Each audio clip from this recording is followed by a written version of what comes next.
পশ্চিম বিলাসীপাৰাৰ আটানী আৰক্ষী চকীৰ অন্তৰ্গত বানিয়ামাৰী সপ্তম খণ্ডত ভয়ংকৰ অগ্নিকাণ্ডত ভস্মীভূত দুটাকৈ পৰিয়ালৰ বাসগৃহ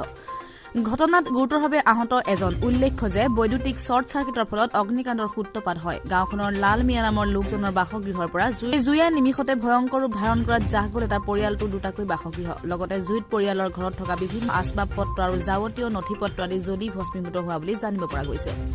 জানিব পৰা মতে অগ্নিকাণ্ডৰ ফলত 8 লক্ষাধিক টকাৰ সা সম্পত্তিৰ ক্ষয়ক্ষতি হয় বুলি জানিব পৰা গৈছে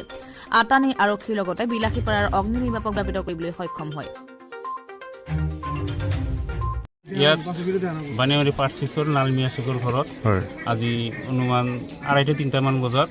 জুই লাগিছে কেনেকৈ জুইটো লাগিছে মানে কাৰেণ্টৰ পৰা কিমান ক্ষয়ক্ষতি হৈছে ক্ষয়ক্ষতি অনুমানিক 10-12 লাখ মান হ'ব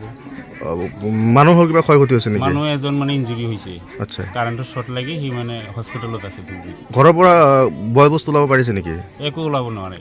আজি ইয়াতে এটা ফায়াৰ ইনচিডেণ্ট এটা ৰিপৰ্ট হৈছিল তাৰপিছত বানিয়ামাৰী পাৰ্ট 6ৰ আণ্ডাৰ আঠানী অপিৰ আণ্ডাৰত আমি আহি চালোঁ এইটো আহি পাই দেখা পাওঁ যে ফায়াৰ ইনচিডেণ্টটো ইলেক্ট্ৰিক ফেইলিয়ৰ কেনে হৈছে ইলেক্ট্ৰিক শ্বৰ্ট চাৰ্কিটৰ কেনে হৈছে এতিয়া নালমিয়াৰ ঘৰত হৈছে নালমিয়া চেক আৰু তেওঁৰ দুটা ৰুম জ্বলিছে লগতে কাউ চেটটো জ্বলিছে আৰু এতিয়া এজন মানুহ জখমী হৈছিল তেওঁ ইতিমধ্যে আমি হস্পিটেলত কিবা কৰিলোঁ পঠালোঁ আৰু কোনো ধৰণৰ পশুৰ কোনোবা ক্ষয়ক্ষতি হৈছে নেকি এতিয়ালৈকে আমি বিচাৰি আছোঁ ইনভেষ্টিগেশ্যন চলি আছে আৰু ঘটনাটো আনুমানিক কিমান বজাত হৈছে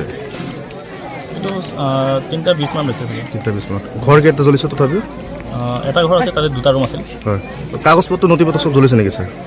ইহঁতে কোৱা মতে জ্বলিছে মানে ঘৰত আপোনালোকে আহি কি পালে ঘৰত থকা বয় বস্তু পাইছে নেকি এতিয়া একো পোৱা নাই আমি মানে বস্তুখিনি গোটেই জ্বলি গৈছে পানবাৰীৰ পৰা কহিনুৰ ইছলামৰ ৰিপৰ্ট টাইম প্ৰগতি।